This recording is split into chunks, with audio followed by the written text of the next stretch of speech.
yote tunaomba kwa mtu yoyote kuja kuleta pesa kwa wale watu ambao wametuchagua ili wafaidike, hawa pia wabadilishe maisha yao.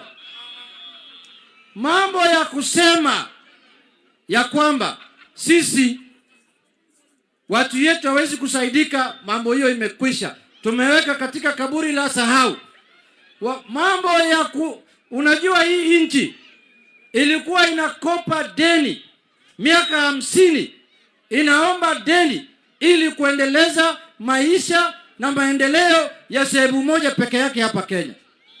Hiyo dunia imekwisha sasa. Imekwisha haijakwisha? Imekwisha haijakwisha? Ya pili, mimi nataka kuambia wabunge wenzangu, mimi ndio kiongozi yao bunge. Musitishwe, musione haya. Mukipata pesa popote, letea watu wenu wa hapa chini ili wakule hiyo pesa, wapate manufaa.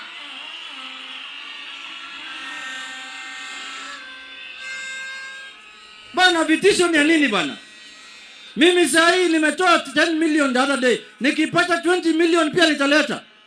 Wewe kama uko na shida, meza wembe na uende ukule kwako.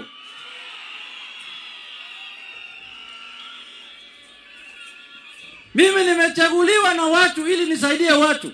Nifanyie watu kazi, sio kuweka watu yangu kwa umaskini. Si namna hiyo. Watu ambaye wameshiba, watu ambaye wamefanya maendeleo kwao, ndio sasa wanataka kutusomea sisi, wanatuambia ati kwa nini mnasaidia watu wenu. Hawa ni shetani ama sio shetani? Hiyo ni shetani ama sio shetani? Jambo la pili, sisi tunaunga mkono serikali ya broad-based ya President William Samoei Ruto. Na mimi kama mtu wa chama cha ODM, tutaunga mkono rais wa Jamhuri ya Kenya kupitia chama chetu cha ODM. Hapa kwa president tutachagua William Samoei Ruto. Na tutapatia tamu ngapi? Tamu ngapi? Lakini iwe wazi ya kwamba tutaungana na yeye kupitia chama chetu cha ODM. Ya mwisho nataka kusema hivi. Mimi nimeona juzi wakati ambaye walikuwa na wanafiki, walikuwa wanasema ati wanataka kuadhimisha siku ambaye watoto walifariki, sijui ndani wa Kenya walifariki.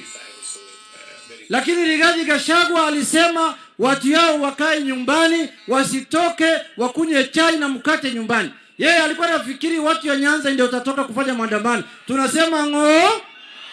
Tunasema ng'o. Mjinga amerefuka. Na mjinga kirefuka mwerefu yuko wapi? Hako mashakani, si namna hiyo. Wajinga hapa Kenya umerefuka.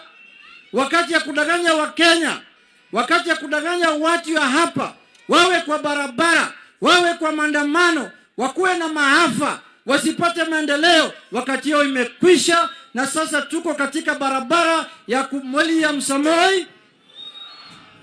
Namalizia kwa kusema ya kwamba sisi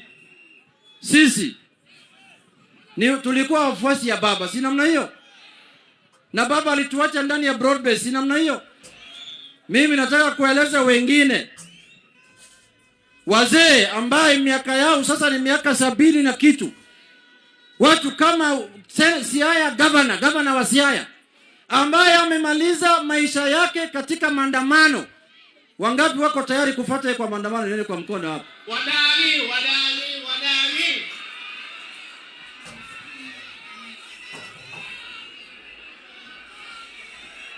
Haya, hiyo imesikika. Hawa watu hawana mpangilio, hawana maana. Nimekuwa na hao kwa ndege saa hii nikitoka huko Nairobi kuja hapa. Waliniambia wanakuja hapa kwa mkutano wa Aero, sijui wa MCA gani. Nimeuliza hawa, mpango yenu ni nini? Wanasema mpango yao ni maandamano. Hawana sera, hawana chochote. Sisi sasa tunataka tuchague rais na baada yake sisi ndio tutakuwa kwa uongozi na tutahakikisha ya kwamba usawa imepatikana katika nchi yetu. Kwa hayo